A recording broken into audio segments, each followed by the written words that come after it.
Okay, guys, welcome to January's Friday Live. Friday Live is a community meetup that's hosted by FM BetterForms and various other partners in our community. This month, we have a couple things. We're going to talk about Claris Engage in the Visionary Bar with guest Stephen Delansky. And we also have an really interesting product. I got a chance to see this in a meetup that I dropped into a few weeks ago, or maybe a few months ago now. And it's Mark and Jay, I believe, are going to be joining us um, and talking about gloss. All right, we'll start off with the visionary bar stuff, and we also have some product announcements and some little things like that, and then we'll finish up with our usual draw that we have at the end of the show. A couple quick things. The meetup is recorded. We do encourage people to ask questions and to try to be interactive, so it's not too much of a strictly a show presentation, but there's lots of questions as well. If you're looking for past recordings, we have them all available either through our awesome BetterForms page. You can find that from our website, or you can also find them posted on our YouTube channel as well. I'm going to jump right into things pretty quick here because I want to try to do as little talking as I can because I'm a little bit under the weather, so I apologize about that. But I want to start off with a couple new members of our team that have made some revisions to some of our templates. As they sort of as they joined us and they jumped right into um, working and building apps, they sort of realized that the current condition of a couple of the most popular templates was less than ideal. So I think what we'll do is Rashad, are you on the call now?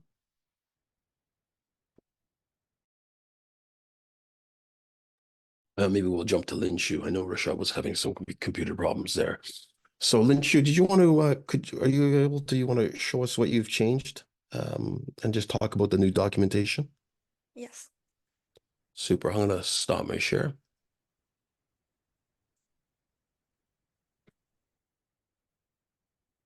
Um,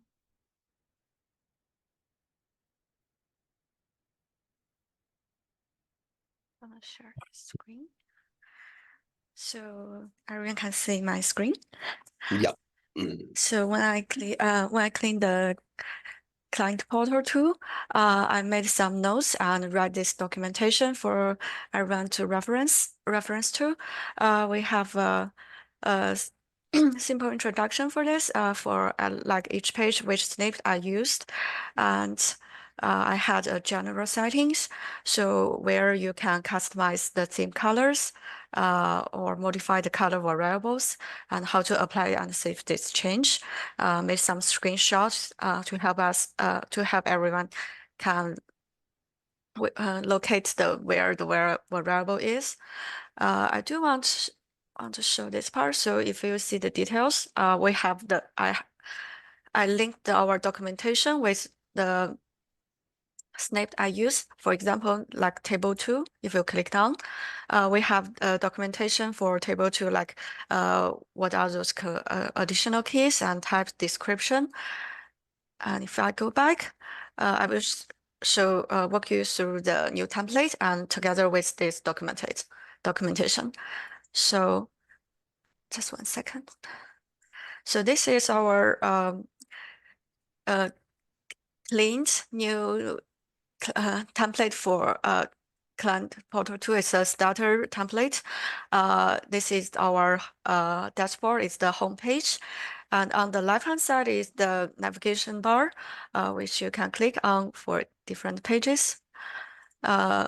This is our form, sorry, new form header. On the right-hand side is the login user information. If you click on, you can see there are two options you can choose. One is logout and one is the account settings, which goes to this page.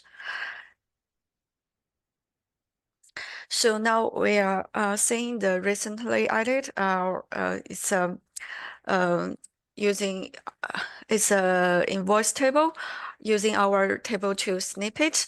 So You see there's for each column we have a sorting button. I can click on. It's sorting from for status or for amounts. And it's here. So how to customize the column header. I have screenshots for this. Where inside the table 2, it's inside the table 2 snippet, where the option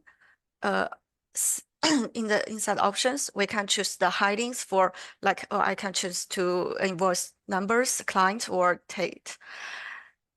And I can also change the sort icons for font awesome icons. And I do want to mention this. So in our template, in our snippet, we do have a slot. For those slots, that means you can customize what inside the each column. So like if the status is unpaid or paid or pending, I want to color these labels, so I can customize this status. So inside slots, if you can, I'm not sure if you can view this very clear. No, it's fine. Okay, so I can put HTML snippet inside the slots and just make the slots where the status is this column. So the the status column, it will be replaced with this HTML. I can customize the color. If you double click on it, will open the HTML editor. I can change the like text red. I can change it to blue. Or I can change it from 700 to 1800. That's this thing. And the next part will be the card model. So if we go back to our template inside this page, I think it's contacts. So we have this search bar, and I have a add contact button. So if I click on, it will pop up a new card model window where I can use input name. Do you want to mention this part? We have a drop down, so you can choose from the different options, select create a new account or cancel this. Um, this card model, you can also click on this header. It will pop up, will navigate you to our documentation, like where the key, what are the keys and values you can use. So the thing I do want to mention is how to link this card model. You want to find the inside the navigation, and you move to Slack name. You found where the add new card model. The Slack name is add contact. If I found this, I can change the Slack to add contact. So that's where I click the button, and it will show the new card model. The next one will be buttons, alerts, and models. This part is pretty straightforward. So if you click down, it will show. Just one second, I need to log in this. Oh, sorry. It's a wrong number. You see, it's all our, we have an example and demos for our buttons, alerts, and model. If you click on preview, all those buttons you can choose. And just like if I want to use this one, I can just copy all of this part and replace this with our inside our HTML. Sorry, it's our page builder. The last important thing is in set contact setting.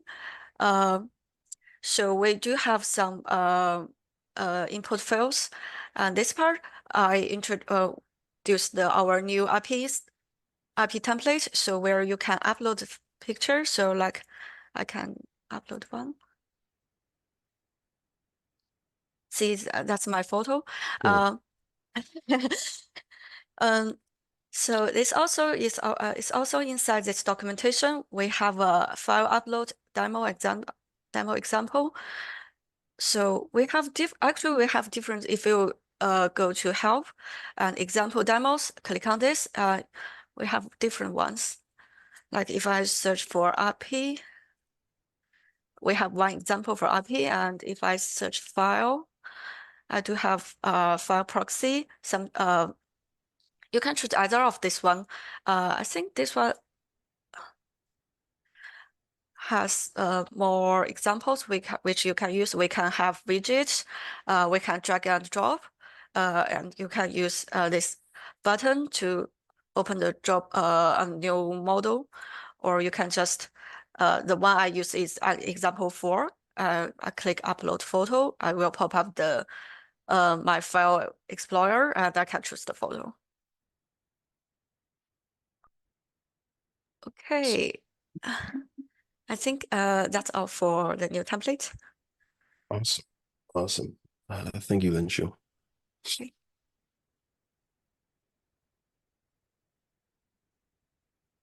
All right. Next we have just double check. Rashad, are you good to go?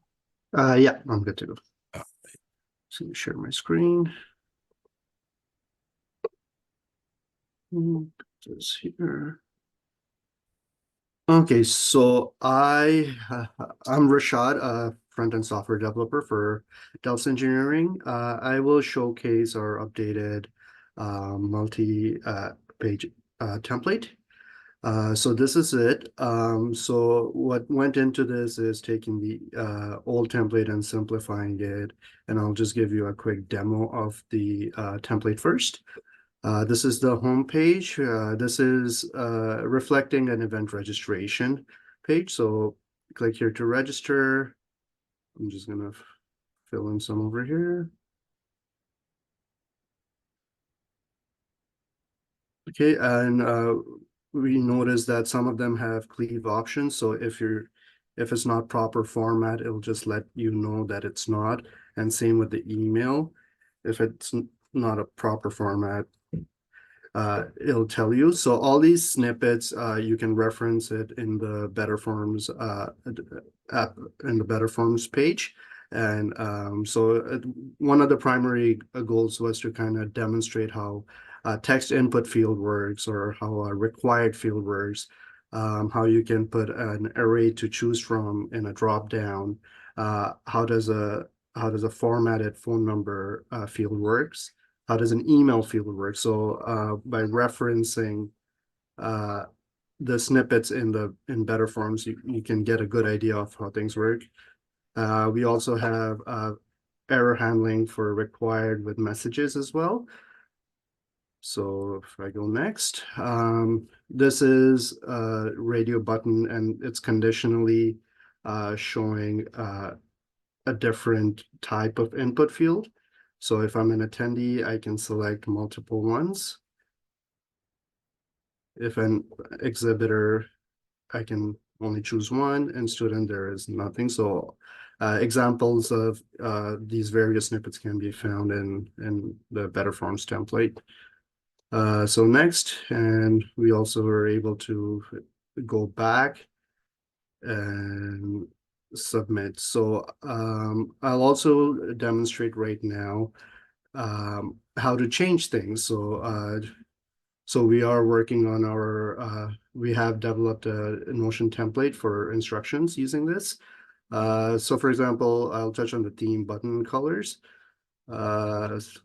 So it says here to go to settings and DOM header instructions. So settings, DOM header instructions. Over here, we have the customizations.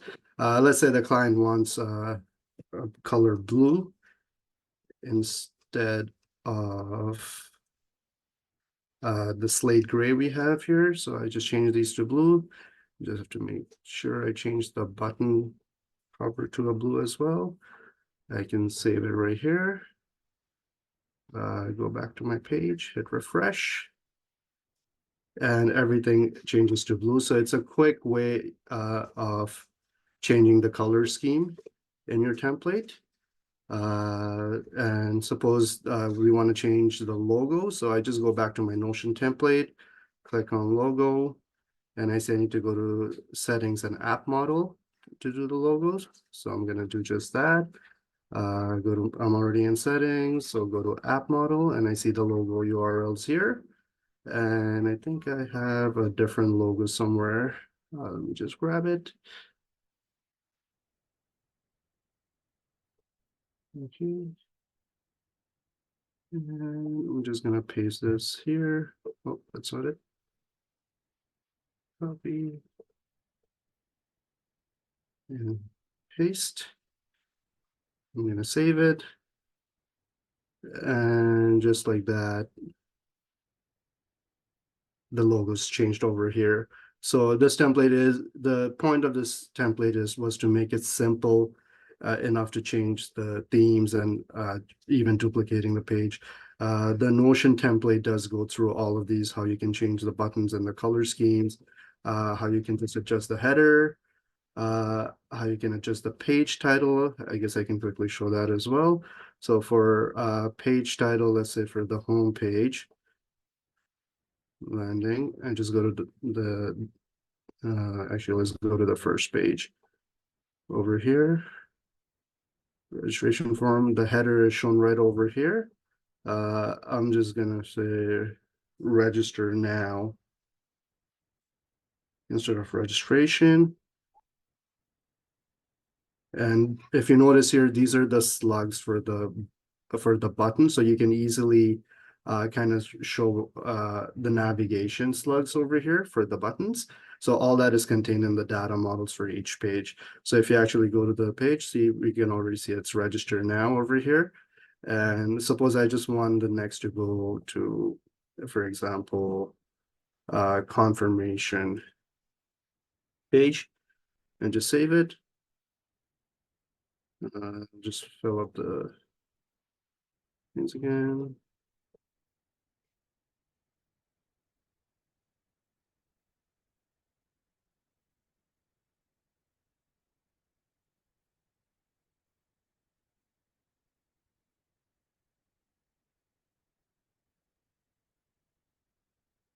So it goes straight to the confirmation. So adjusting the navigation and all that is pretty easy using this template. Again, if you have any trouble using the template, the Notion instructions are a great way. It also goes into how to integrate and how to connect to the FileMaker at the back end.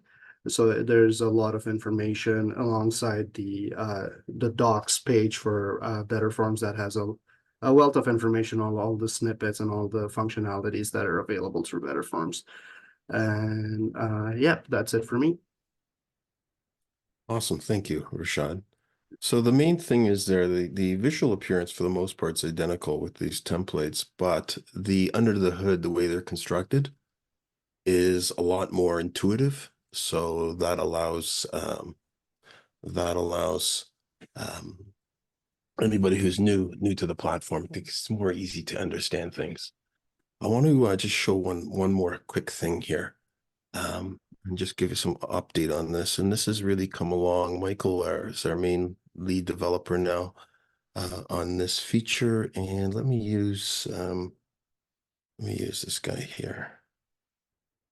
And this is our newest editor. It's going to be available for it's in early alpha testing. In other words, just amongst our own team right now. But it's a more visual, more intuitive type drag and drop type editor. So the main idea here, excuse me, the main idea here is that we can now change things around as we want. Maybe we don't want to have, maybe I want to put the text there and something like this, or maybe there's these recommendations over here. So maybe what I would do is we have. Oops. So first of all, for testing things like responsiveness, we can check that right away on the fly. And I can see that when I go into this responsive mode, maybe there's a bit of a gap, so I might want to fix that. All right, there's a few little things that we always have to be looking at when we're doing that type of stuff. Over on the left side, we have a element tree. This is common with almost all building type interfaces. Um, and as we sort of navigate our way up and down the tree, we can figure out, well, what's going on, or we can move things around. We can actually move the elements in here as well. We can drag and drop them and move them around, and that should reflect what's going on. We have an undo so that that's not if you screw up, but it's when you screw up. We're prepared for that. Um, Things are looking really, really good here. The thing that right now is that's going to stop us from deploying this is it does require a latest version of our base code. Base code, BetterForms is built on 3 different code bases, 4 different code bases, and base code is like the operating system, if you will, the BetterForms operating system that loads into the browser when a user visits a page, and then your code that you've developed loads in on top of that. And we require a version 3 of our base code here. We currently have deployed version 2 and version 2.1 in staging. This version 3 does have some really neat features in it. It has nested grouping. So that means you can take items. Let me find it. Let me go back to another page. Oh, this is a feature that we've all been waiting for. Check that out. If anybody knows what this is, you've seen these before. We just added it in as well. Are you sure you want to exit? Your changes can't be recovered. Yes, I do want to exit. But that just got added in like 2 days ago. So it's not fully fleshed out, but it will be ready. So anyhow, as we develop this version 3 of our base code, um, and we release that, then the apps that get built in the drag and drop editor have to run on that new operating system. So we have to coordinate that and make sure that that new OS or base code is fully compatible with version 2.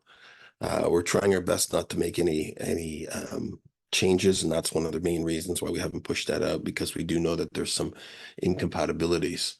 Now, interesting enough, our editor that we run, we know it's pretty compatible, right? And we have tests for various things, and our actual editor that we're typically using to build, like even this interface here, this is running our dev version. It's running on that version 3 as well. So we're slowly finding out any minor incompatibilities or anything like that as we go along. Okay. All right. Next, I'd like to bring on Stephen Dolensky, and maybe he can. Stephen, are you there? I'm here. Hey, good morning. Sorry for getting you out of bed so early. I'm very pre-coffee, so I had an onboarding this morning at 7 a.m. and it's like at 4 a.m. or 4:30 a.m. I was still hadn't gotten to sleep because I've been so sick. And so I canceled it, and it's like it was so hard to not do that. So I appreciate you getting up. So Stephen, maybe we can start off and talk about what the visionary bar is, and then we can go into the app a bit more from there. sure. The Visionary Bar has been around for several years. I think it started in 13. I forget when it was started. It's a self-help walk-up bar at the Visionary or at the Engage conference, DevCon in the past. And basically, it was a coordination of getting like-minded experts together to sit at a booth and wait for people to walk up and ask a question. So that's pretty much the crux of it. And people have utilized the bar and, had some great conversations with folks of all backgrounds at all skill levels. And it's either, sharpening some skill that you are rusty on, or, it's out of my wheelhouse for a certain thing. And you come up to the bar and say, hey, I need help with JavaScript, or I need to integrate this plugin or whatnot. And so it's been a great help for many at the conference. And so our goal for the app was to just help people coordinate who's going to be at the bar or at the booth, and what's going on at that time. And currently with this year's Claris Engage, the way the schedule is managed is less than ideal because it's through some Salesforce Apple process, and it's not as easy to navigate and know exactly when and where you're supposed to be at any given time. So we're trying to, flush it out. In the past, we've had a FM Go app that surfaced for this process, but I think to showcase what it can be, I think BetterForms was the best answer for that. I think we have a good team to actually pull it off. I was when I first saw the data set that's gone into the app, you have a list of the past visionaries, and Correct. there's like everybody is in there, like any all the who's who are in there, Pretty and much. like including about That's half the people, generous. right? I'm not a who's who, but I was in there. Yeah, well, yeah, you're part of the who's who. You're on today, so right, and that gives some a lot of credibility to this support desk. You're getting, not to toot anybody's horn, but I mean, you're getting the top people in our industry for basically, 15 minutes or whatever of free advice. And that's incredibly valuable. Um, sometimes, and everybody works in different fashions, but sometimes it's just somebody saying, no, you should approach it in this direction. And it's like an aha moment. And you need somebody from the outside to be able to do that. So if there is an opportunity to connect with, or if you have a challenging or sticky problem, and I don't think they're really just coding issues, I guess, right? I mean, a lot of these people can answer, business organization and things like that, like Mark would Exactly. be that, right? And this So, year it's a little mhm. different. So we combined all the speakers. And in the past, many of the speakers were also, volunteers. But I think it's another avenue where if, a speaker is presenting, they could say, I'm going to be in the booth, later this afternoon or whatever. If you have any more questions about my presentation, please come see me. Or it's a place to hang out, I see. So it's like an after or après event type thing, like sure. after your presentation is the goal. Are there going to be other are there other breakout rooms or smaller rooms? I believe there are. I'm sure there is a lot of places where people can find nooks and crannies to, have an impromptu meeting in the hallways and in any of the other little rooms. Do you, is there going to be how do you think that's going to go with being on the Apple campus versus a It's generic gonna be hotel, different. It's gonna be different, that's for sure. right? The rooms are very tiny. Some of the rooms only have like 6 chairs in them, so it's not like past conferences where we've had a lot of space. So Right. I guess we can jump right into things. Andrew, are you able to walk us through, or Hassan, walk us through the app, and you and Stephen can comment on that? I'll share my screen. Okay, I'd be curious along the way, to whatever degree you can share this here, as to when we think this will be live. I know it says coming soon on the site, but I'm just curious if you guys have an ETA. I think it's pretty much there now. I think there might be the odd little thing. And there's definitely revisions that are required there as well, but those can be ongoing and they auto update, so it's not usually typically a problem. Um, this is the dev version. It needs to have a production environment and make sure the OAuth and things like that are ready. So I think between now and the next day or so, we can wrap up all of these smaller items, I would imagine. Are we good to go here? Mhm. Cool. So this is the app, the Visionary app that we've been working on for the past while. This is the home landing page.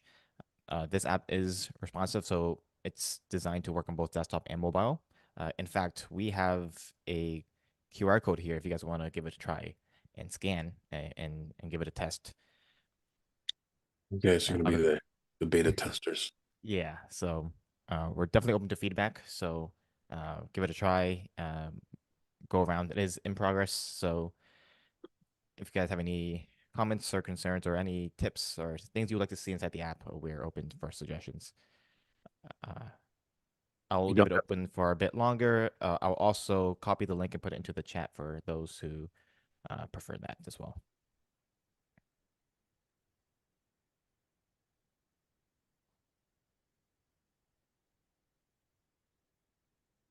QR codes of it's funny how they got poo-pooed on when they first came out. And I don't know if it's COVID that made them super popular with menus or what, but for this kind of stuff, they're really quite useful. So by scanning this QR code, it should take you to a page to, especially on a mobile device, a page to add it as a PWA, progressive web app to your device. The reason we do this is it makes the app experience feel a lot nicer. It gets rid of the browser address bar and all the navigation stuff. It makes it feel more like a native web app. So definitely give it a try. You can follow the instructions for both iOS, Android, for the adding to your home screen. And I'm even going to on move over to on Mac on Safari, you can actually add it to your dock, and it acts like an app too. Yeah, correct. Yeah. yes, and on Windows you can actually install the app as well, and like so, and we can look at it from I guess a Windows PWA.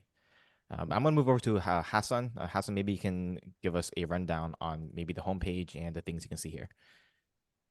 Yeah, I'll share my screen and get started with that. Sure.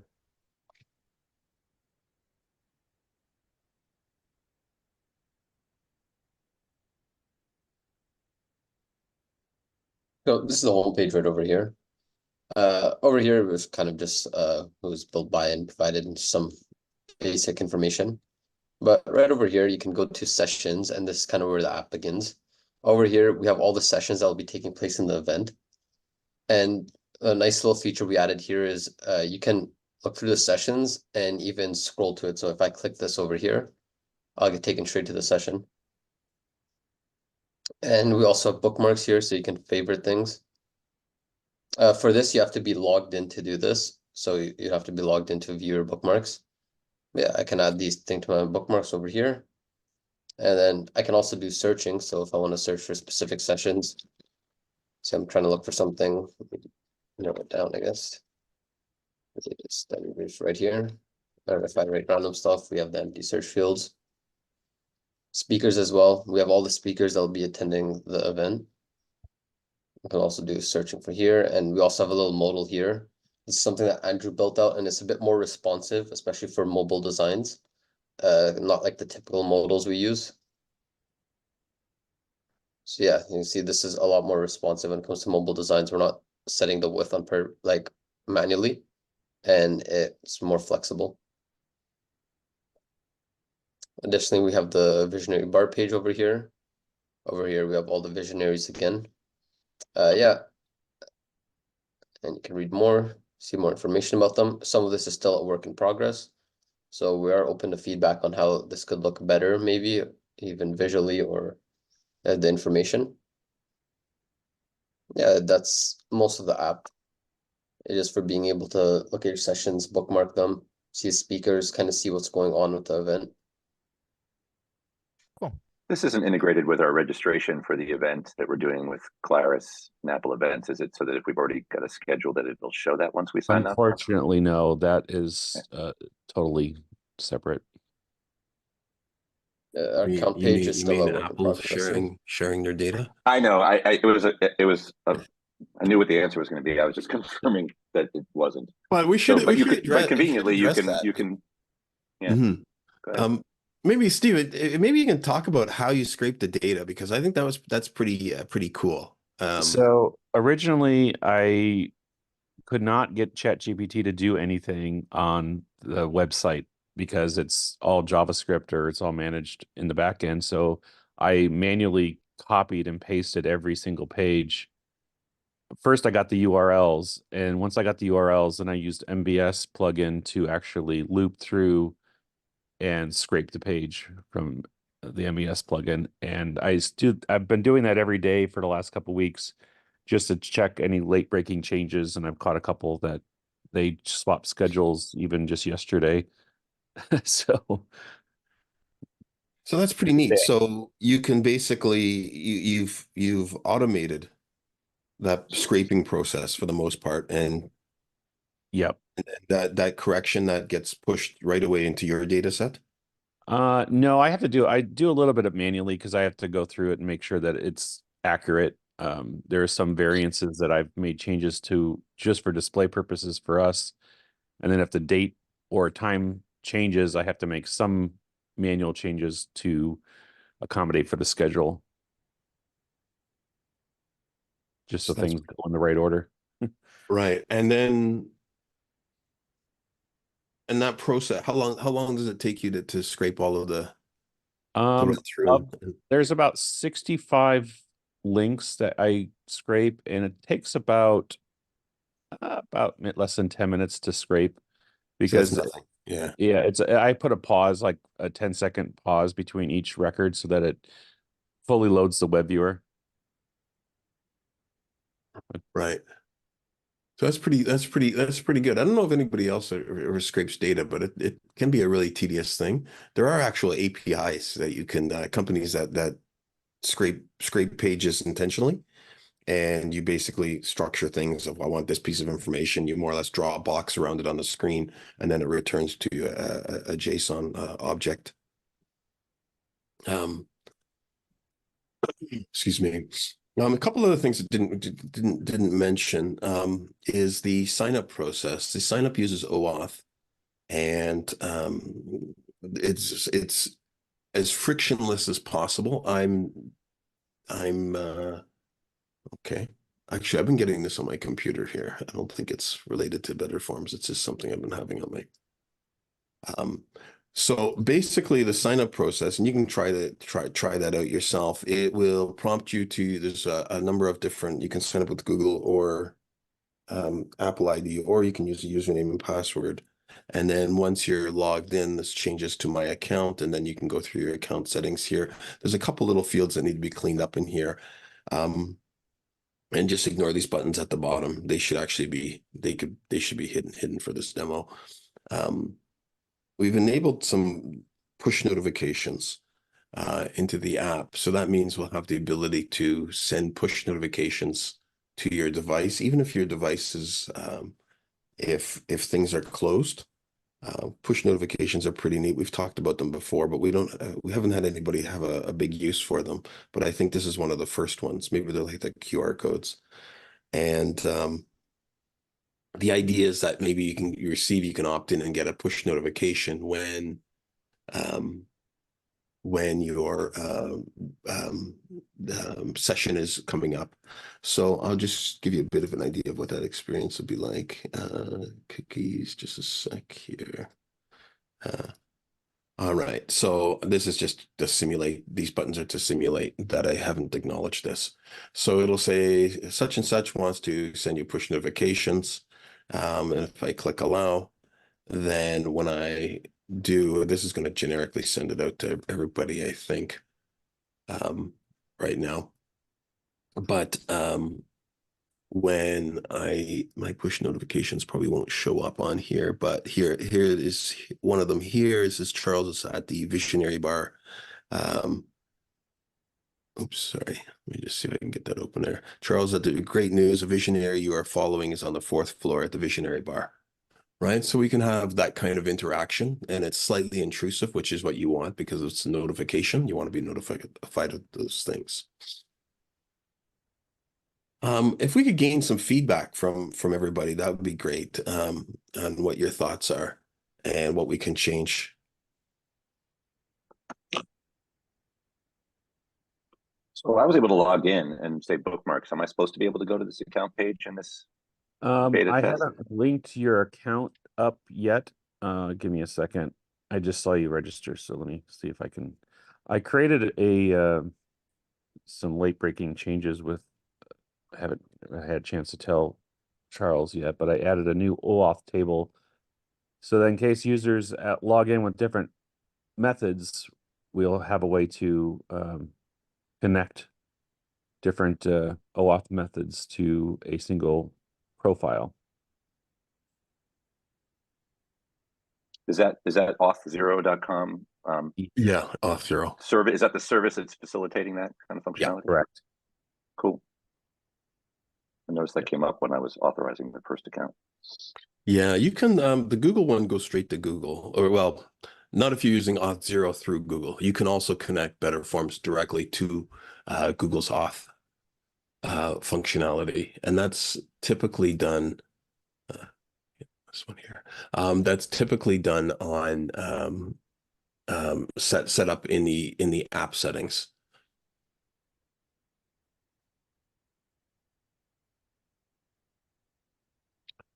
We plan on placing a map. The building is, I wouldn't say it's confusing, but it seems to be from the drawings. It looks a little bit non-intuitive where the which room is which, and they all have these, in my opinion, wonky names. So I guess you got to name your rooms after certain things. But we'll have a little It's the drawing. Apple way, Charles. Pardon me? It's the Apple way, Charles. Is that what they do? They do that for all the buildings, have these kind of Yeah, names? Are they in regional? No, well, yeah, these are, but in Cupertino, one of the buildings had rooms named after soap operas, so that when it was on, it was streamed at that point, and people could eat their lunch and watch their favorite soap. Oh, that's interesting. So yeah, want- so Apple does this. It names its rooms for a reason. There's probably a Pretty whole cool. story there. It's like the Do you want macOS real-time bugs releases. shared during this call, Charles, or should we fill out a bug Yeah, report with please, the please do. There's a, I should just noticed- mention, there's Yeah. a little tag in here. This is running on Marker.io, and you can report bugs, so you should be able to report bugs through there. Yeah, I was about going to ask you about that. That's a really cool feature. Yeah, and you can add I that to any noticed- app, including your marketing site, all kinds of things. So I noticed the account button on my iOS device in the bottom right corner doesn't work in portrait mode. When I rotate, the one at the top in the header does. So just for whatever it's worth, that one seems to be inactivated in the footer, but active in the header. yeah, I agree. So to give you an idea what if you've installed it as a PWA, to give you an idea what the refreshes feels like, if Andrew, can you just make a site level save? And if you close the app, close the PWA app on your phone there, and then Andrew will tell us when he's done that to simulate a bug fix. Yep, I just made a site level save there. Right. And now if you relaunch the app, you'll see the app flash once, and that's the update. So that's kind of that's typically what the experience is for updates there. So if you are a visionary or past alumni and you've created an account, send me what method you've signed up with through the email address here, and I'll link your account to your Visionary Bar page. We haven't had that built just yet, so I will manually connect you.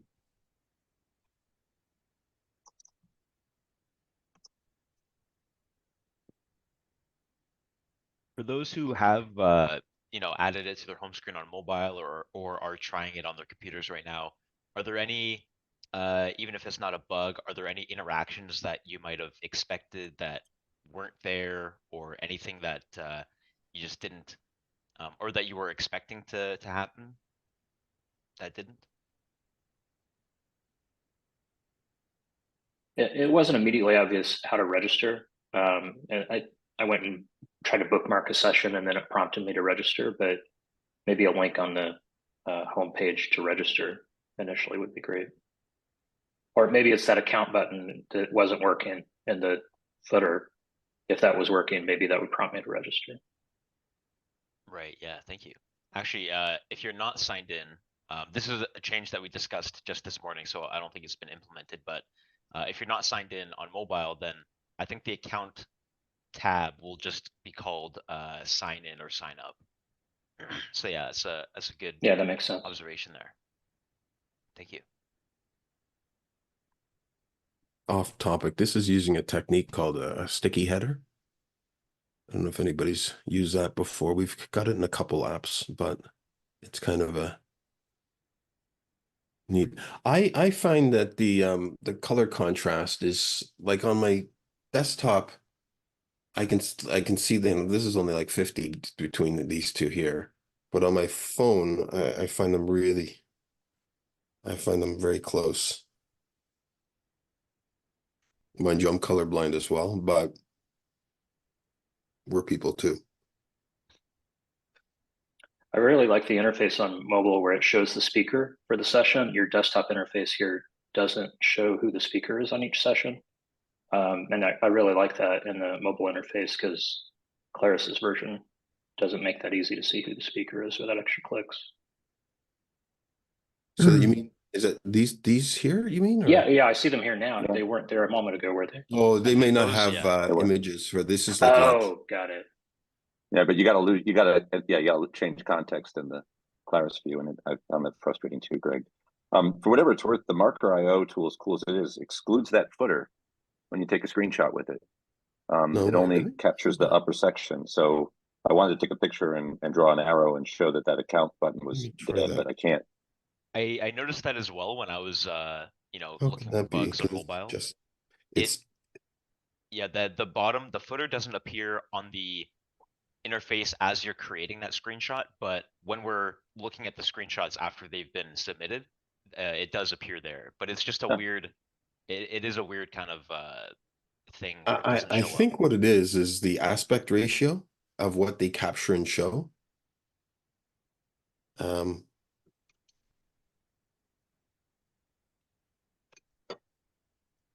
the company is out of they're out of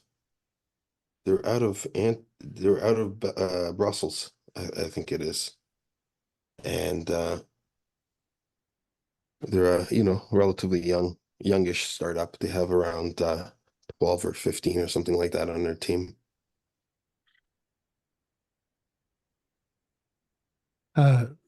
Charles, on the mobile device, if you scroll to the Claris opening keynote, the people's faces overlap with the text, and that's just like on Okay, let the me mobile. find when is that? That's an opening keynote. So it's Yeah, Wednesday, Tuesday, February 6th at 5 p.m. right? Yeah, the Claris just Oh yesterday yeah, look at that, updated their eh? site, Okay. and All so I right, had that's a to good. scrape all the other people. They'd only had Claris team. They didn't have all the C levels before. Okay, so we'll have to make that a little bit more responsive where that moves underneath. So there's all kinds of little things, right? You don't see all of this stuff, and they're totally addressable. That block, the text block can fit right underneath.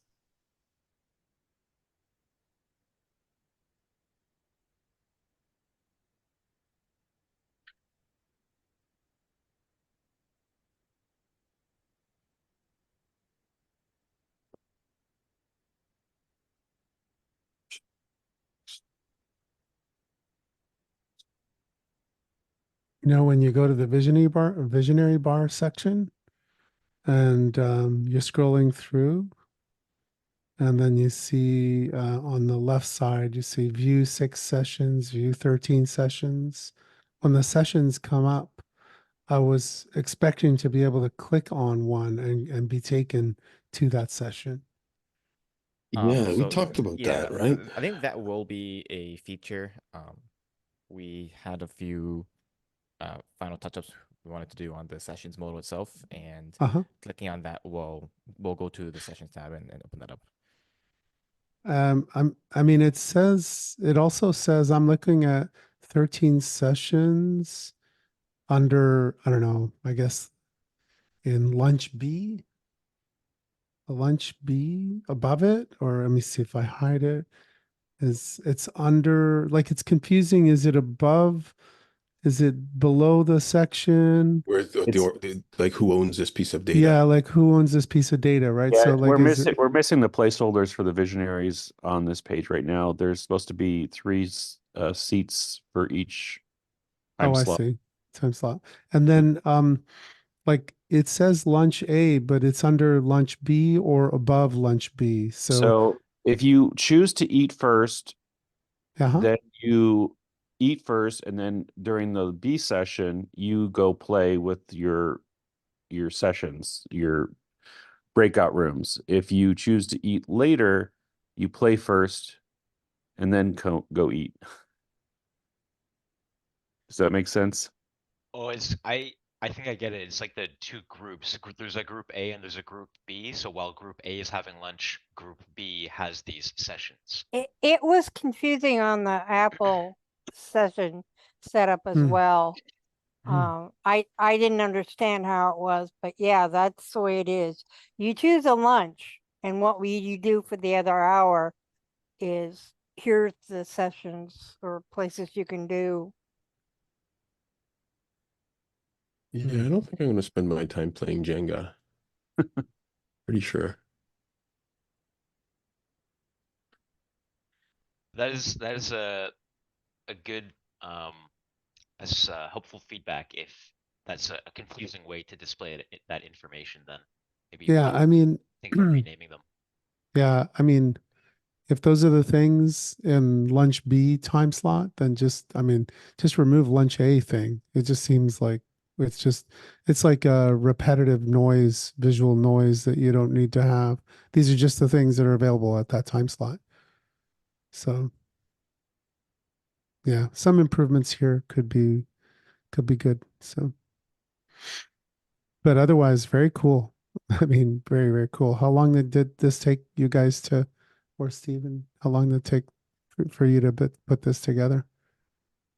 I would say the data modeling part took a little bit of time, and then coming up with, I would say probably on and off 2-3 weeks, a couple hours here and there a day, trying to get the data model correct, refine the JSON object, make sure I'm not overloading the payload. And then I'm not sure how long the rest of the team worked on it because it's tag team. No, we can check. We should. I think we have all the time tracked properly. So, um, but I don't have no idea what the hours are. Hassan, do you have can you easily Yeah. see how many hours there are? I'm taking a look right now. One other thing here is there's we take advantage of the share. Oops, where is it? The little share. Come on, the share button, and that will take that'll allow you to share sessions. So you can click on that. It'll send that. You can send it as a text or email or whatever, and then the other person will receive that, and it'll navigate them to the actual detail of whatever it is you shared. And that takes advantage of the Windows, the Navigator Share API. I believe Andrew had a session on that about 3 or 4 Friday Lives ago. All right, just to stay on course here, we're going to jump. We'll leave that, and if you guys could, we do appreciate your feedback. So if you can give us lots of feedback on there, we'll knock all of those other things off today and make it a done deal. I want to introduce Mark Richman and, sorry, I said Jay earlier. I apologize for that. Mark Richman and Greg Lane, and they are going to present Gloss. So if you guys are good to go. Yeah, let me share my screen. What screen is it? I think it's that screen. All right. I'm gonna quickly go through the tiny number of slides I have so I can get to showcasing the solution, and then I think that'll open up the conversations. And if we want to, we can look at the second set of slides, but where I unpack some of the stuff for presentations. Some of you, I think, may have attended a meetup where you've seen this already, so I apologize if this is repetitive, but I tried to trim it down for today. So I'm gonna jump right in. So basically what Gloss is, it's a better way to view, search, and annotate PDFs without ever leaving FileMaker. And why did we create this? Because container fields are great, but not so great. I think we've all gotten used to their limitations. They create an inconsistent experience when you're looking at PDFs, or really anything for that matter, depending on what operating system or FileMaker client you're using, WebDirect Go Pro, whether or not you have Acrobat installed on that particular machine, and so on. In general, it doesn't support searching. Unless you have Acrobat installed, you may just find you can pan and zoom, and that's about it. And in some cases, that can crowd out even viewing the document. The workarounds we've all come up with are pretty terrible. Moving data out and calling other apps and trying to bring the data in, and those are fragile and hard to set up and get to work reliably as apps around FileMaker get updated. They can be slow. Obviously, you usually can't annotate at all if you can even view or search. And importantly, it's fine if you can view it, but what if when you get to page 17, you want to make an annotation and then somehow link page 17 to your workflow or to your data so that you can say, this contains a reference to something important that I want someone to look at and assign to them, or these 7 pages have information on them that relate to this case or this project or this matter in my solution. And that's not supported at all. All you can do is scroll and view and zoom in a normal container field. So what FileMaker does is it provides an entirely better, what Gloss does is it provides a better experience than anything that you've got right now in terms of options. It's consistent, and I'll show you that. I'll bring it up on Go Pro and WebDirect, independent of the client you're using. It renders everything on the server, so it's much faster. It does provide search as long as there's text to search in your document. There's a text layer in your PDF. We give you a full suite of annotation tools and the ability to customize which ones show up, and the option to even flatten your annotations and make them permanent.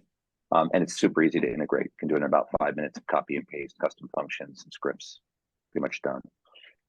So we tried to make it really simple to roll it out. Basically, the way it works for the technical folks here, which I know a lot of us are, we take the container field data, we send it up to Gloss, which is a hosted service. Gloss converts that into HTML and sends it down into your web viewer so that you can actually view and interact with the PDF.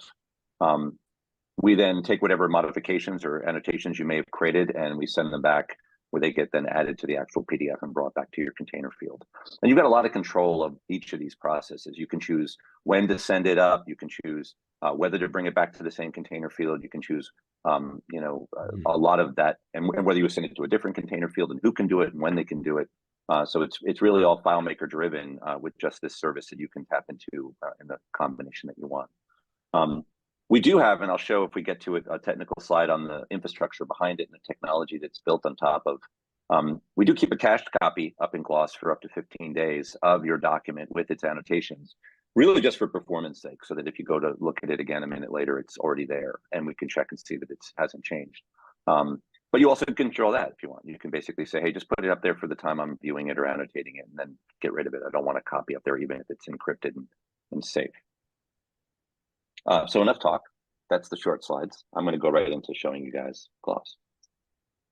So I'll start by showing it to you in FileMaker. So this is a Gloss demo file. If you fill out the form, which I've got a link to, I'll share, and get a copy of Gloss, you're going to get into this demo file. And when you get into this demo file and launch it, local on your machine, Mac or Windows, or even you could put it on a Go device if you want. You can click and get started, go through some of the screens that summarize everything I just said. Excuse me. And then it'll tell you what to do next. And so when you hit get started here, you're going to get a prompt. It's going to ask you for your email address, and then you're going to check your email and you're going to get an API token, and you're going to paste it into the subsequent prompt. Now, I've already gone through that process on this copy. This is actually a hosted copy of the file that we do development in. So you're seeing kind of the current version. And so it's built to demonstrate the functionality and make it easy to understand, but it's also where you go and copy and paste the code that you want to take out of it. So it's one way to implement this. It's not the way to implement it. We have a master detail view here in the document context. Each of these records contains an individual container field with an individual object in it. And then I've got a web viewer here that's doing what I just talked about, sending that container value up and then bringing it back and rendering it into the web viewer for me. Got standard navigation tools here at the top, the ability to type and go to a particular page. I can zoom in and out and snap it back to page view. I can pan if I want to. I can scroll if I want to. It's all the things you'd expect and very quick. We also have the ability to annotate. So if I click the annotation button here, it brings up a different web viewer. It's calling a slightly different URL or combination of data in the URL to bring me into annotation mode, which has the same navigation tools that you just saw, but now has a suite of, the same navigation tools, but has a suite of annotation tools. So I've got drawing tools and highlighting tools. I've got image and stamp and link tools. I've got note tools and call out and text box tools and a whole bunch of drawing tools. So I'll show you a few of these, but I think you're familiar. You've probably done this in Preview or Acrobat or whatever your favorite PDF editor is. And it's very similar. Most of these PDF editing tools that we're familiar with across platforms have a common set of annotation capabilities. And then often they have a couple that are custom to that particular brand of annotation, PDF viewer or editor. So drawing tools do what you think. You can pick drawing, you can pick a color, you can pick a thickness, you can pick a transparency, and then you can draw. Pretty simple. You can do a freeform highlight, which is not much different than drawing, in my opinion. Maybe it seems to me kind of redundant that they offer both of those things. And you can even partially erase that stuff if you want to. So you come in here and erase parts of that. I can also do text highlighting. So I can come here to text highlighter. I can say I want to do green. Again, how deep, dark do you want it to be? And there's even this complicated set of, you have to have used Photoshop to really understand what they all mean, options for how different annotations might intersect with each other. So if you want to, you could paint with the stuff and make overlapping transparent yellow and blue to make green. And so basically I can come in here and I can select text, and selected text, I can then, change the color of what I'm highlighting. And after I've done these, if I deselect and then select an existing item, I can change it, right? So all of these are modifiable after the fact if I want to. They're not permanent in any way. They can even be deleted. So I just hit the delete key on my keyboard and they're gone. So that's the first set of tools. We've got image tools, so I can click on the image tool and then I can go and see, let me find a source picture. I'm gonna grab a picture of Milo, it's usually my favorite one. And I can take images from my computer or my device and I can incorporate them into my PDF if for some reason those are useful or relevant. I can use stamps. There's a whole library of built-in sort of stamps that kind of manage some of the standard things you might need, like approved, not approved, or void, or an X or a check mark that you could use potentially to mark up a plan or a document in some way. And once you take an item like that, you can rotate and resize it, and do other things to that. And it looks like you can even control transparency of it too. Well, that didn't seem to work. Interesting. Add that to your list, Greg. Oh, it did that time, but then it goes away. I wonder if that's a bug in the platform or something that's unique to how it's working in the web viewer. All right, links are pretty straightforward, although they're a little clunky in my opinion. They let you click and then choose to either link to a page. So I could say, well, I want to link to page 24. All right, great. But now I can't really see that link. I can click it, it'll take me to page 24, or it can take me to a website. But it's a little invisible in my opinion. So if I wanted to, I could bring up the sidebar here, and just like you could bring up a sidebar of thumbnails that you'd expect, standard kind of navigation capabilities for PDFs, consistently available. You can also look at your annotations and see where they are. And so if I want to go and find where that link was, I can scroll here and find my link, forget which page I put it on. That was something that I noticed the other day too. I thought it was on the page with Milo. But in my opinion, the links are great, but they're a little elusive in terms of their visibility. This goes to a clean page, get rid of this just for space. There are notes. I'm familiar with Preview, I use a Mac. All the notes look like little sticky notes. You can have fancier looking notes if you want. And so then I can put this as my note. And you'll notice, while I'm in there working with it, again, I have the ability to select an item. I can change its color. I can change its style. They're editable, they're removable, just like you'd expect.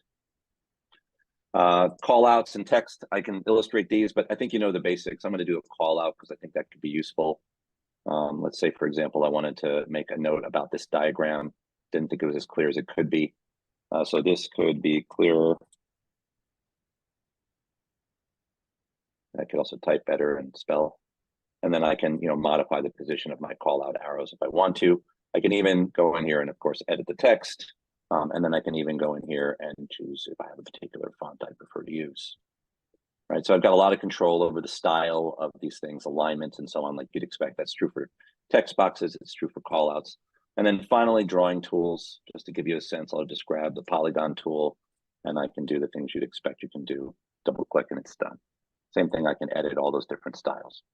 Once I'm done messing around with annotations, doing what I need to do with those, I can just hit save.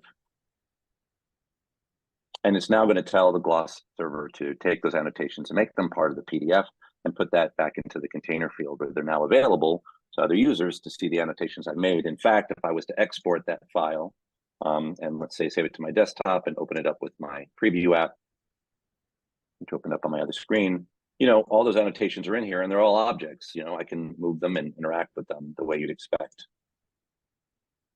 Right, so they're really just things, and I can delete them and remove them and tinker with them and so on. Some of them, like the highlights, I'm not entirely sure to what degree I have control over modifying those. I'll admit I'm going a little off script. I sometimes forget where the highlighting tool is. Oh, remove highlight. There we go. So I can actually edit those. It just depends on your PDF editor. So these are standard annotations. Is the main point I'm making there. That's cool. I didn't realize that. The other, the last thing to show here before I kind of switch around, actually, I'm going to quickly do this. I'm just going to jump over here. Here it is in WebDirect, same file. I'm connected to it. I can go to that same file I just had a second ago. I can say, show me those annotations. You can see all the ones I made, including the image of Milo. Right, so these are all the same. It's the same interface, same experience. The only difference is that in the WebDirect interface, we have this export button and this print button that are built into the web viewer. We don't show those buttons by default in Go or Pro because they just don't behave the same way in Pro or Go as they do when you're in WebDirect. But otherwise, it's the exact same experience. And in fact, I'll show you in a minute here where we control those buttons that show up. But you get the same interface, you get the same performance, you get the same annotation suite. It's all the same. And that continues if I go to Go, which I think my device has maybe fallen asleep here. Let's see if it'll wake up for me now.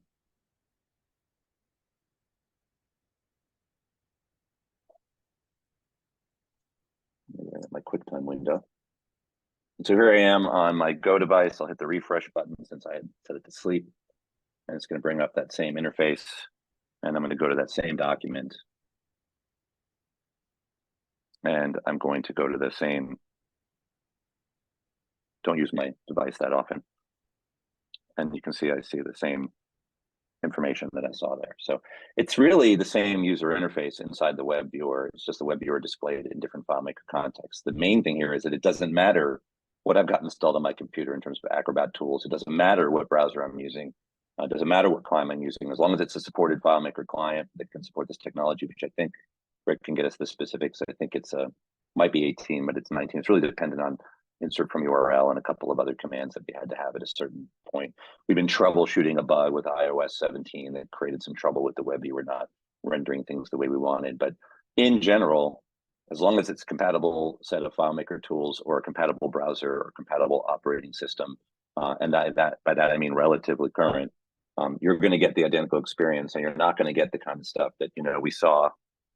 And I kind of reference here. This is kind of what we're used to seeing, right? We're used to seeing Pro looks one way, Go looks another way, WebDirect looks another way, and we have dramatically different experiences in terms of navigation controls, if there are any navigation controls, and so on, versus a uniform experience that is really only controlled by the size of the screen of the object you're on, which is how it should be, right?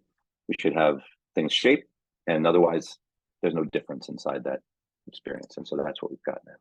I hit cancel, and none of the changes I've made will be saved. So you can kind of think of annotation mode as a sandbox. You're adding and editing, but if you don't want it, you cancel and nothing gets saved back to the container field. It just abandons those changes and leaves the original in place.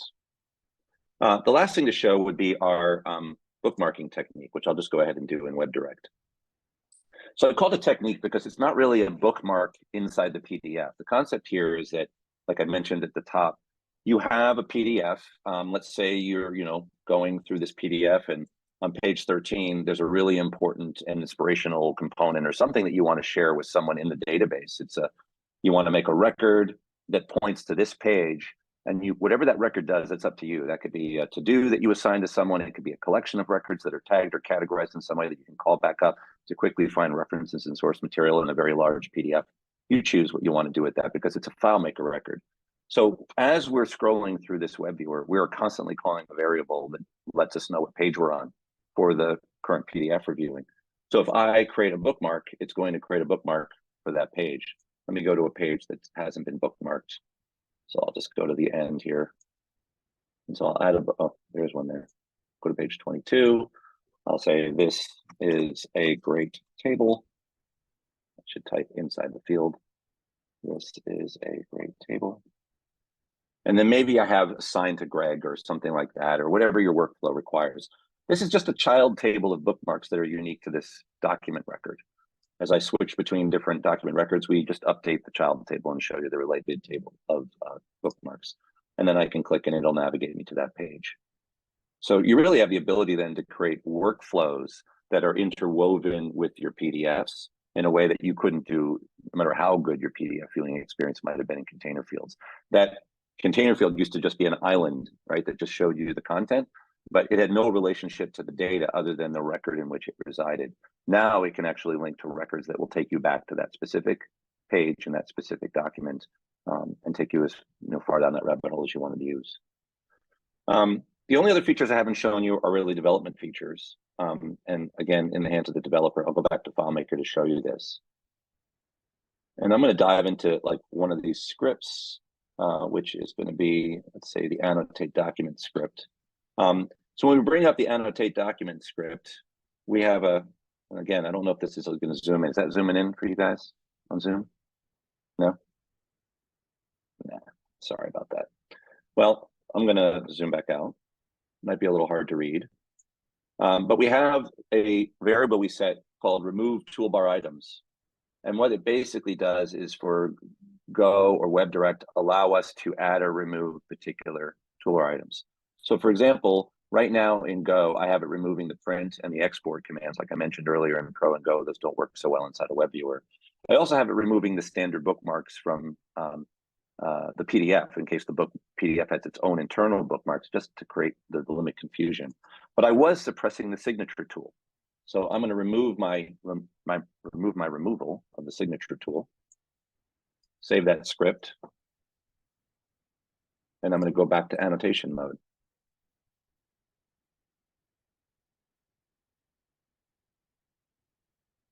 Did I break something? Or am I just getting lag? Go back and click it again. I might be going too fast. And so now you'll see a new tool has popped up that was missing before. That's a signature tool. We've been spoiled in the FileMaker space with having the ability to, make a container field a signature, but that's in your FileMaker layout. That's not in your PDF. So now I can click this. I can choose my preferred ink. I can sign. I can even store the signature for this session for me. And then I have my signature, which I can then place and resize wherever I want it to go. If I then, let's say, go to another part of the document and I want to put my signature in, it's there. If I want to add another one, let's say this is just a quick initial signature, and I've got that second one in there. And then maybe I scroll down through that legal or whatever document it is. Maybe I want to initial changes or accept modifications, and I can pick whichever one I want. And so it becomes sort of a little library of signatures that you can use. I'm pretty sure that that's unique to this document. So Greg might know that better, but we're going to do a little trial and error here. I'm not sure if that's going to remember those signatures if I switch to another document. I'm going to go to some plans I have in here. We found that in construction is a useful use case for this, where you've got plans, maybe it's a grid or electrical or whatever, and someone needs to do a review to approve it, and they want to do some kind of markup on it. I think we all know now that means they normally would do the markup on a physical plan, or they would bring it into a PDF editing tool, and they do all that, and then they bring it back into the container field. Now they can just stay here, and maybe they just want to sign off on the plan. Yeah, so that was unique to the other document. So now I can sign off on this plan and put my signature down here where it needs to go in the signature block.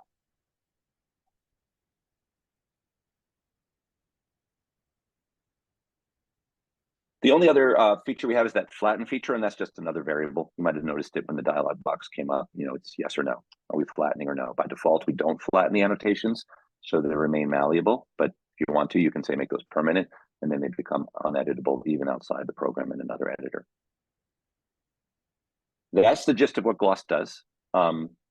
I've got a few more slides that explain the architecture behind the scenes and maybe a little bit about the journey it took for us to get from this feature to the product, but I want to stop talking and answer questions about it, maybe show things that people want to see something again. I didn't upload a document. That was the only other thing I think I didn't do, but I'll go ahead and I'll upload one more just so you can see it. Just hit upload. This is a standard FileMaker script. It's just adding a document to the container.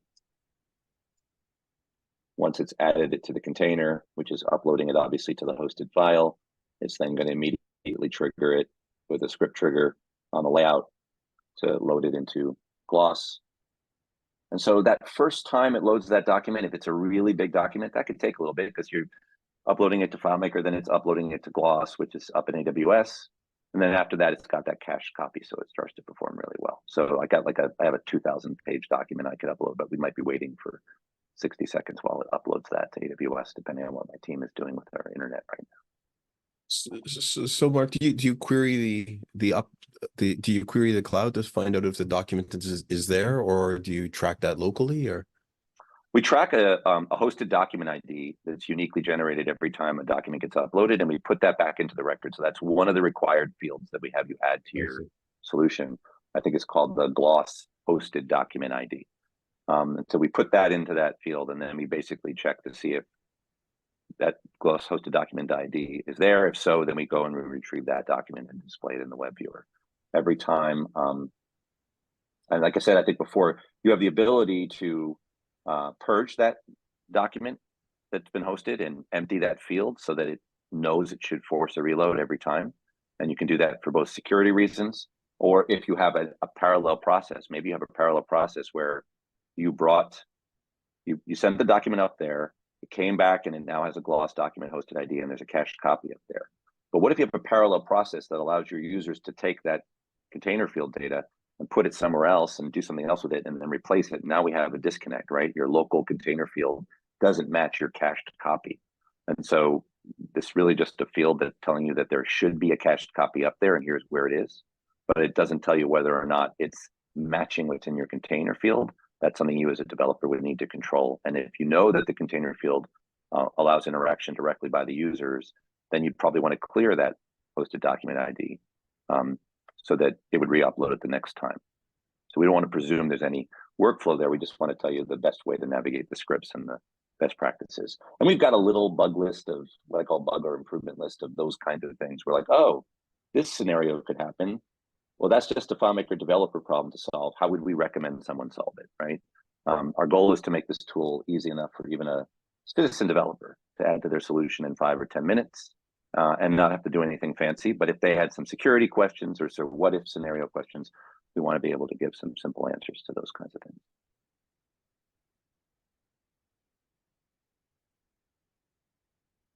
Similarly, our support and help documentation talks a little bit about that security issue. It talks about storage. It talks about multi-user scenarios. What if 2 people want to view and annotate at the same time? How does Gloss currently handle that? And so it's not currently functioning like a Google Doc where Charles and I are in there and we both see each other making edits simultaneously.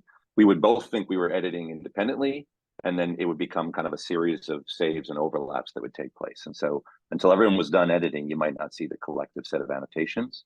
We might be surprised that the annotations Charles made, when he goes back and looks at it 10 minutes later, now include annotations I happen to have been making simultaneously. And so there are those kinds of what if scenarios where the system just does what it does. We can predict what it'll do. We can tell you what it can do. And then you can decide, maybe you want to lock annotating and now allow someone to go annotate simultaneously to avoid confusion, or maybe everyone understands and it's perfectly fine for that to happen because they're annotating different sections of the document.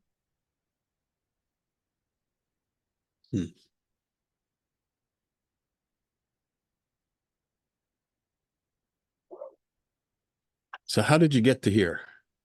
All right. Let me go back to PowerPoint.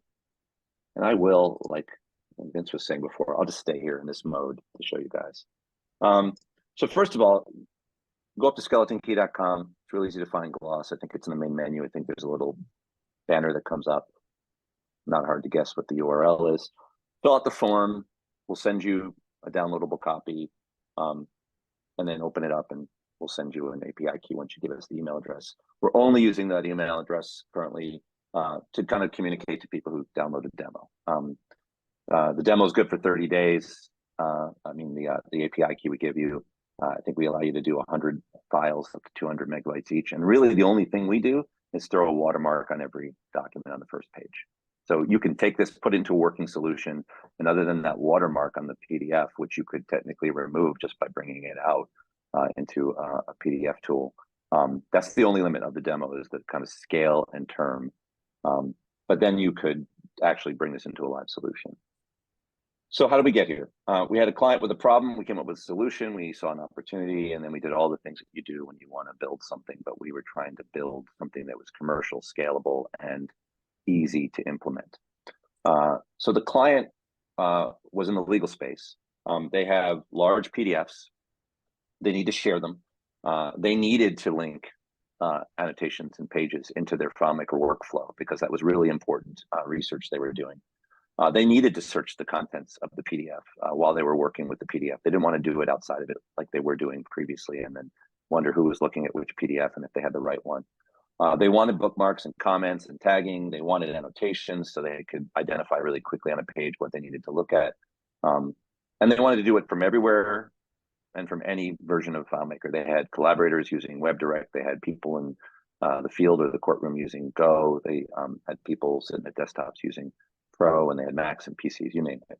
And they wanted control of this on a user-by-user basis by permissions. They wanted to be able to say that this group of people had annotation ability, this people could only view, this group of people could only use certain annotation tools. So they had a lot of different prescriptions as to how they wanted to enforce security and even role-based permissions. And so that was sort of the prescription of what we could do to solve that.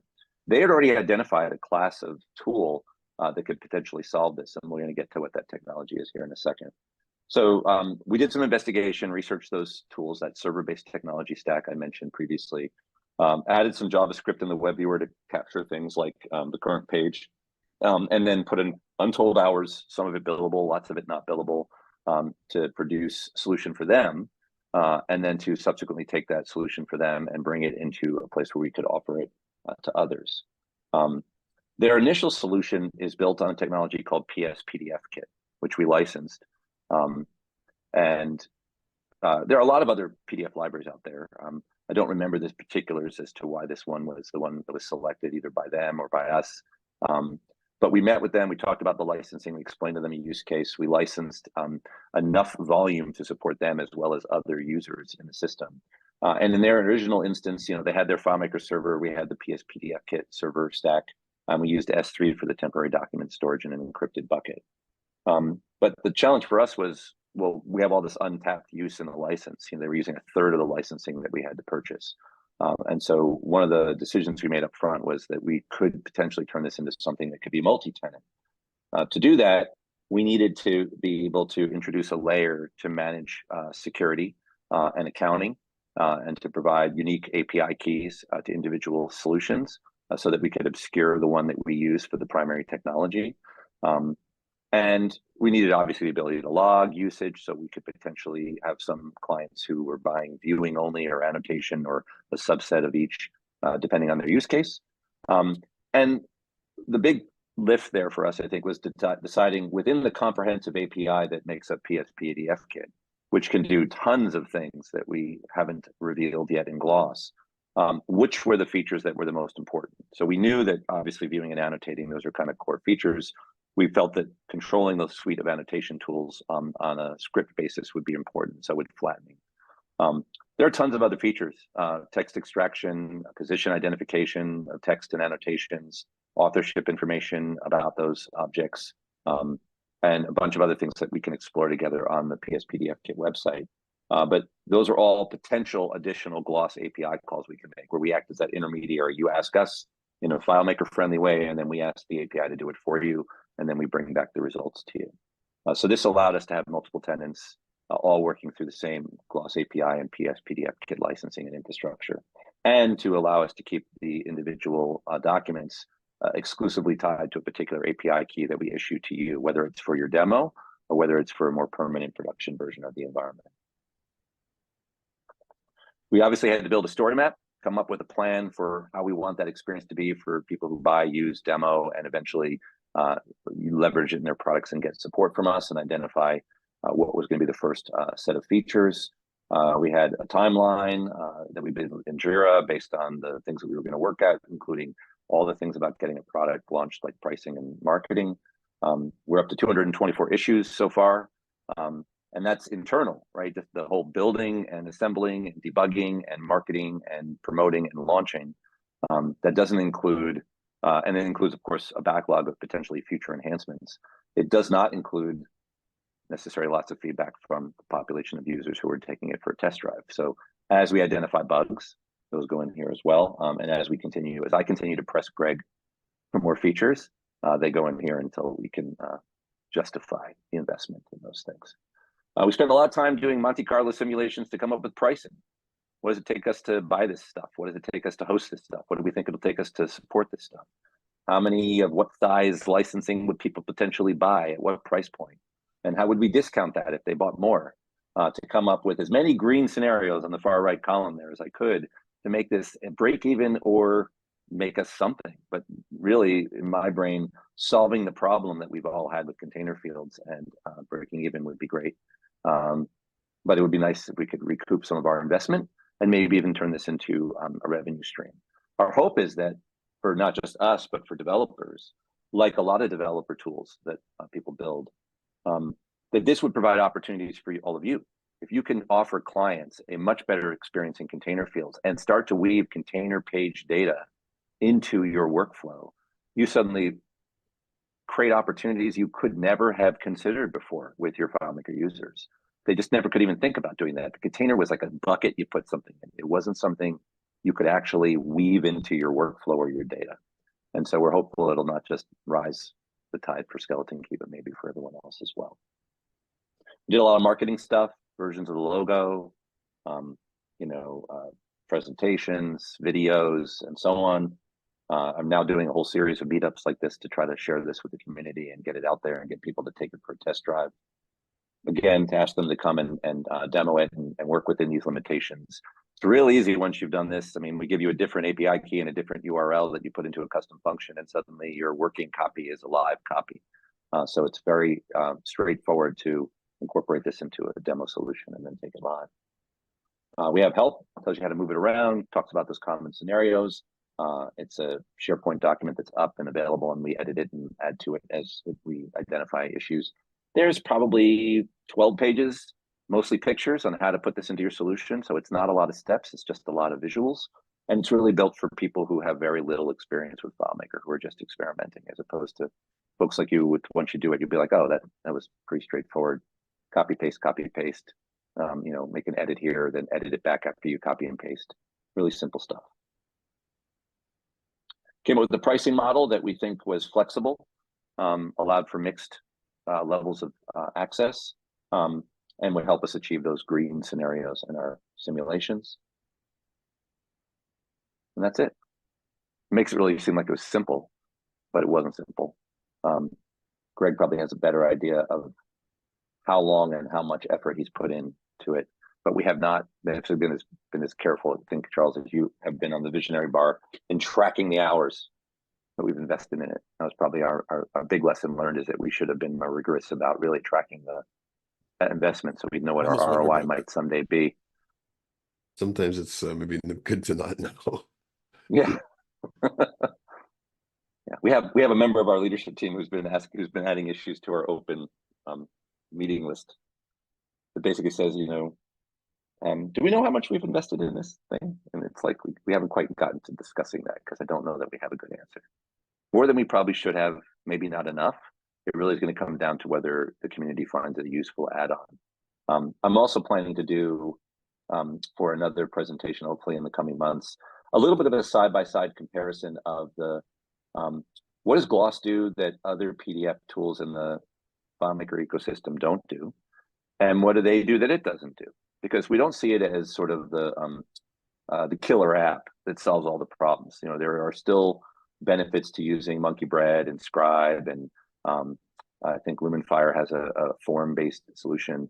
And while some of those capabilities we could add to Gloss, they either exist there in the underlying technology, or they are available as an add-on to the underlying technology. our goal was to solve these problems, view and annotate with consistency, and not necessarily to start to compete for market share with those other products, which are also useful. In fact, the client we built this for originally also uses those technologies in combination with Gloss to achieve some of the things that we needed to do. We have some back-end processes that do OCR on documents that don't already have a text layer. So there's a lot of runway in terms of what we could reveal from the existing API. There's a lot of add-ons that we could license that would expand the functionality. And yes, eventually a lot of those things could potentially, in sometimes identical and other times slightly different ways, envelop what other PDF tools do in the FileMaker marketplace. But I think for us, we like the niche we found. It does something that we think unique that a lot of those other tools didn't do. Most of those have to do with PDF manipulation or extraction, not necessarily PDF viewing and annotating. And so we're hopeful we can find sort of like almost like you squeeze into there's a lot of seats filled in the movie theater and you just got to squeeze into one that maybe no one's sitting in yet and fit nicely with the rest of the crowd. So I'm going to do a little analysis and show and tell on that future presentation.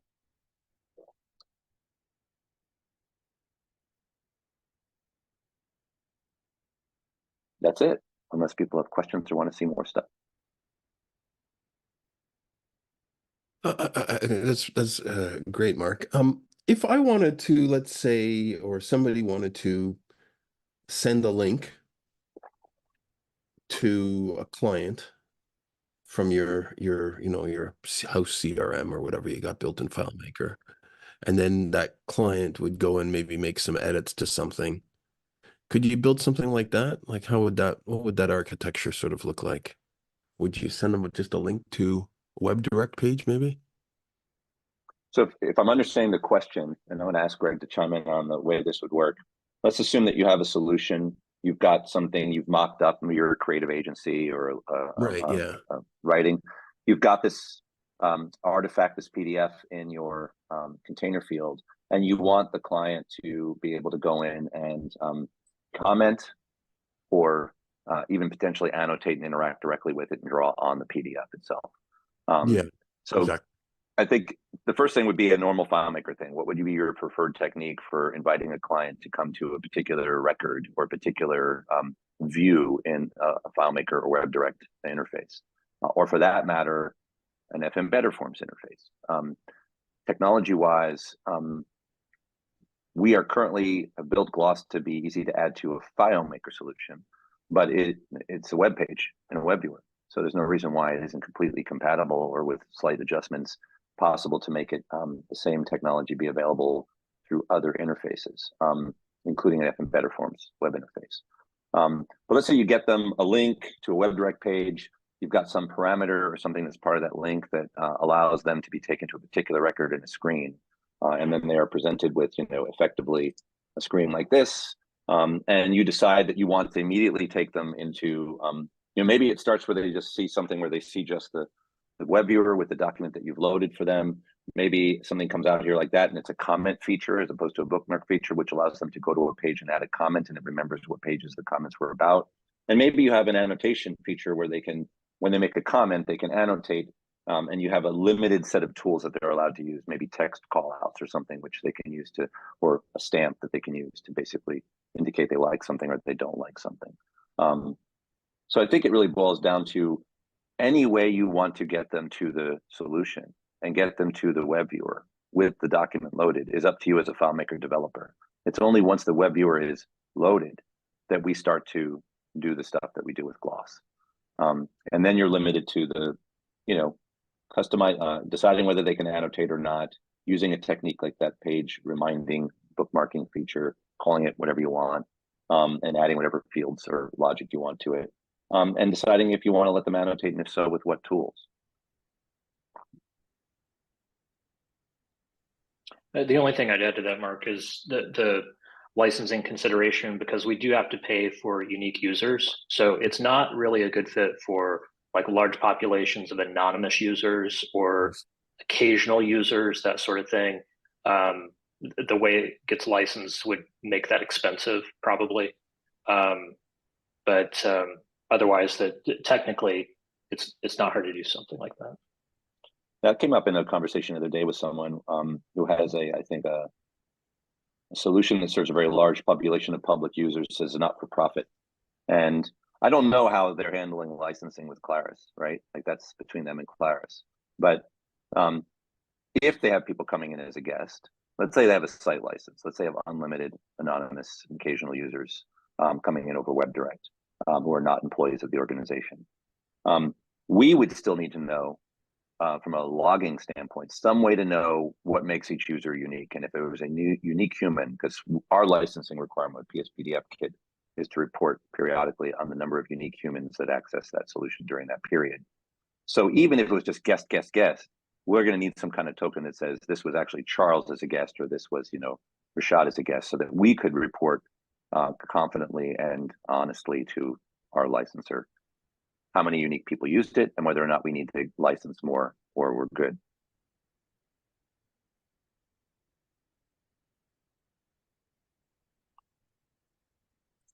What has been, maybe preface this a bit. I was talking to Nick Orr from Base Elements, Goya, at in Antwerp, and he had mentioned something like it took us 10 years before people knew he existed, something like that. And now it's just to remind it.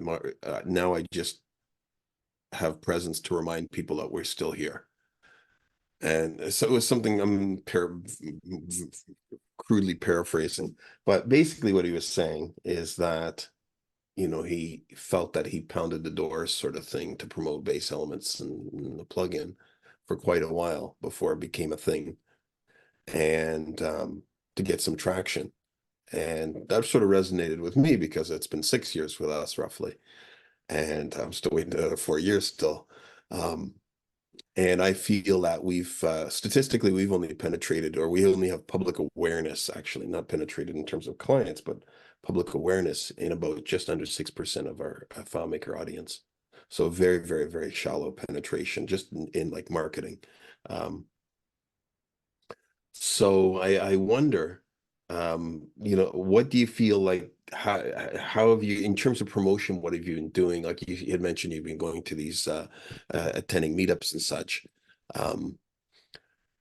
How do you have any like sort of plans or a roadmap for that, or to accelerate awareness growth? Not any good ones. Skeleton Key, it's a great question and it's a fair one, and I'm going to give you an honest answer. We have been one of those larger partners in the FileMaker ecosystem in the United States that has probably underinvested in marketing for the entire time we've been in existence, for about 20 years. I think we formed in 2002, opened our doors in 2004. So this will be, this year will be our 20th, a version of our 20th anniversary. This year, as we're evolving our company, we are investing in marketing strategy and marketing staff in a way that we've never done before. We've always outsourced it. It was always focused on just keep the lights on and make sure we don't look like the doors are closed. But I think you're right. One of the things we're going to need to do, not just promoting Skeleton Key, is going to be promoting this product and having a marketing plan for it. The first marketing plan is for Skeleton Key in general and the kinds of customers we're looking for our core business. But then turning that approach to saying, well, how do we market this to the FileMaker developers? That's an entirely different type of thing to do. In some ways, I'm hoping not only just continuing to be on sort of a meetup track or find other avenues, and having someone on staff who can actually maybe regularly, beat the drum so that at least there's a steady heartbeat of talking about the product in various places. There's probably two ways that I think that'll evolve. One will be in the process of analyzing the competitive or adjacent products, find a way to build alliances with some of those other PDF tools. Unless those companies are planning to expand those tools and somehow envelop what we do, how do we find a way to compare and contrast and show people how maybe they need yes and, not just one, but two tools to get the job done. Mm-hmm. Another way I think is the harder one, strangely enough, which is the internal one, is finding a way to justify continued expansion of the feature set and the development of example files that start to connect the dots for people on what you could do. Build a little sample file for a construction company that shows how you could use this in a PDF workflow. have a different Gloss API call that lets you interact with the annotations and bring all the annotations in as comments automatically so that you can actually navigate to specific annotations and maybe use this as a tool for marking up plans. Now, both of those things require some development time on Skeleton Key to have someone build that tool, and require some time from Greg and that side of the equation to expose that API and figure out how to add it to the demo and make it easy to use. And so that's only possible when we grow and are profitable enough to be able to justify the R&D and the investment in the product before we actually have sales for that product. So I think it's going to be a little bit of make friends with folks who could be enemies and find a way to make budget and time for us to invest in the product and lean into it. I think we're confident it's a really powerful add-on. My fear in all that, Charles, is the last time we built something for the FileMaker development community. We did a joint venture with 360 Works. We built FMRPC, which some of you may have never heard of either. It was Perform Script on Server before there was Perform Script on Server. Unfortunately, it was right before they released Perform Script on Server, and none of us knew it was coming. Things were a little more opaque back then about the roadmap. So it was great. It was a cool experience going through it, launching it, showcasing it, and then almost literally moments after it was released and available to the public for demoing, it was superseded. And so that's maybe the other piece of the puzzle, is to try to determine in my conversations with Claris whether we built and added something that is going to be superseded.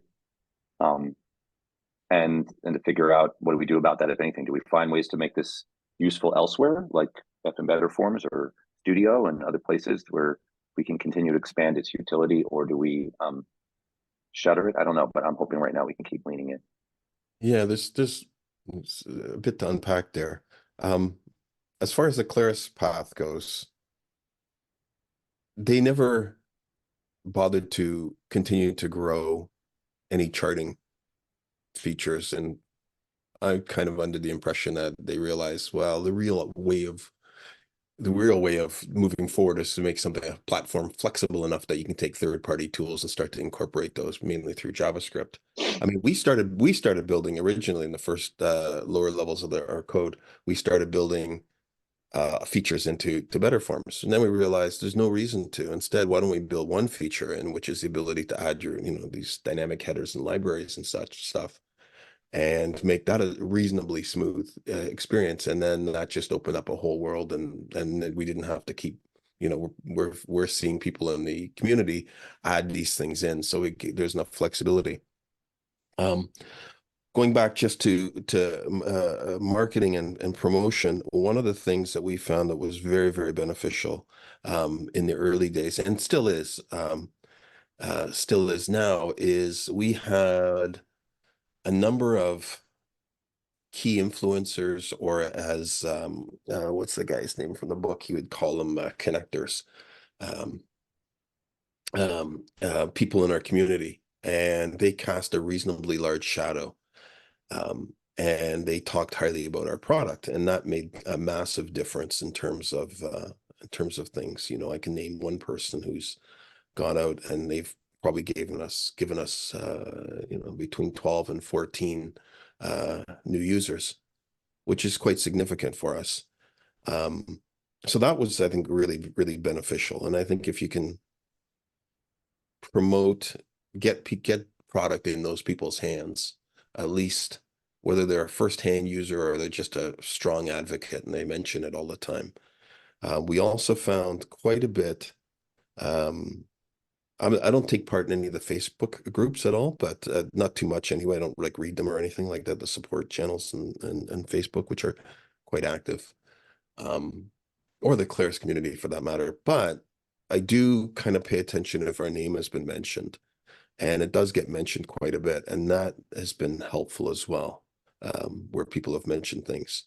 So I think it's a word of mouth is in those early days, and I think these kinds of calls help in one of these, at least in one or two of these meetups that you're doing. You're going to find some of those connector people, and if they start taking on that traction, that makes a huge difference in terms of product growth, I think. Thanks. No, I wrote both of those down. Yeah, we've been neglectful about posting it everywhere it could be, And it seems like an obvious idea, but finding evangelists who understand what it can do and giving them licensing so that they can go hog wild with it, and enjoy it. And we're already paying for that licensing. We already have that excess space. Like we made that decision years ago when we first bought the licensing, and we continue to renew it. So that could be a low cost way to invest and expand the message. Thank you. It's useful. Greg, I threw a question to you. I know that came from Russell about piping data from a different location into Gloss, which I imagine is pretty straightforward. It's just a question of whether it's coming from the container field or it's coming from somewhere else. It was kind of a two-part question. Can we bring a PDF in from somewhere else instead of from a container field? Yeah, everybody's the same benefits. Yeah, everybody's getting rid of container fields. So I was, all my solutions now, all my links are resided up in a S3 bucket. So I didn't know, instead of it being a container field, it could actually be a link that you grab and pull back. So it's not built that way right now, but right now you would have to bring that down to the FileMaker server or client where the script is running and then push it back out, which would be really inefficient. But it wouldn't be hard for us to add that ability to come directly from an AWS link. I think that'd be fairly straightforward. The 10 gig PDF. Like catalogs, I have two clients that are printers, and they get approval from their mom and pop shops, and some of those files are pretty huge.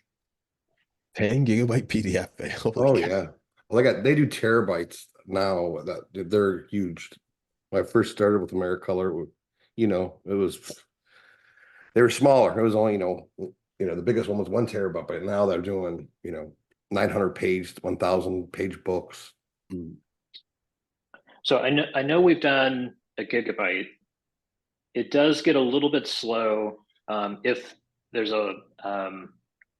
it tends to be more about the number of pages. Like big images don't seem to be a problem within a document, but when you've got a lot of pages that are very detailed, a lot of objects, and a lot of text in those pages, it tends to make things a bit slower, especially if you're trying to search through that document or things like that. But basically, once it gets up to the server, it renders each page of that as HTML and JavaScript. So it's doing that kind of on the fly for each page, and it caches that as it goes along. So I'm trying to think through where the bottlenecks are going to be, but really getting it to the server is going to be the hardest part. And then it breaks it down from there as you're working with it. Mm-hmm. Yeah, right now we have a size limit on the demo. I remember when we removed that at one point, I uploaded it must have been a 500 or a 1 gig file, but it was like a testing file, so it wasn't a practical example. And the slowest part to me was the uploading, uploading it to the container field, and then I'm waiting for it to first cache it into Gloss, and then depending on how fast the humans are working. My sense is it kind of kept up because I was stopping and reading and annotating, and it had time to continue to process that in the back end. Yeah, so that's why we might want to talk. That's why we don't use container fields no more. It's just ridiculous. We just do a web upload, multi-upload to S3 bucket and just bring that link down and pass that link around wherever we need it. When Greg was explaining the limitation on the source of the PDF, it reminded me just real quickly, and I know we're at time here. There is optimization in the scripts to do things from the server. So there's some automatic, hey, you're in a hosted solution, so let's get this from the server and let it send it to AWS instead of into Gloss instead of it coming from your client. When you use the file locally on your desktop in the demo, if you decide not to host it when you're testing it, it's going to obviously do it right with your FileMaker client. So there's some of that smarts built in. And I'm wondering, Greg, there may be ways to decouple the scripting we've done yourself to say, don't ever do it from the server, always do it from the client, and in fact, don't even use insert from, don't use the container as the source, do it from a different URL. So I think you might actually be able to manipulate that just by messing around with the scripts. But I'm just shooting from the hip here. I don't develop on the daily like Greg and others do. The other was, I didn't show you guys the search functionality. So even if you download the demo just to do that for yourself, It's also dynamic. You type in as you're scrolling through and navigating through the found strings, it continues to build that list in the background for you, especially for a large document. So that's a really powerful feature that we can't do now in container fields, but you can do with Gloss without even using annotation mode. It would seem that if you change your API and basically have the customer pass in a pre-signed URL so that you can fetch the document, then they still remain fully in control of their asset, but they pass you pass the cloud the pre-signed URL as a key or something, and then if that's present, you fetch it from there. So that might be something that sounds like it would be a light lift. Right, I agree. Interesting. Russell, you said you've moved away from all container fields. Yeah, every solution. I got like 8 different solutions. Right. No one uses a container no more. And if you are, it's just it's kind of bad funny. for backups, bad for, I mean, it goes on and on. It's just bad for the database itself. We haven't used a container in, I don't know, I want to say ever. I don't think I have any apps that use container fields, but I do know so many good use cases for them because they're right there and Yeah. you can manipulate it so easily, like Yeah, without jumping through any hoops at all.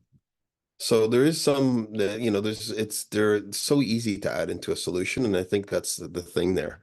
Yeah, no, but we all started off using containers, I mean, there was a way to put, a PDF or image or anything.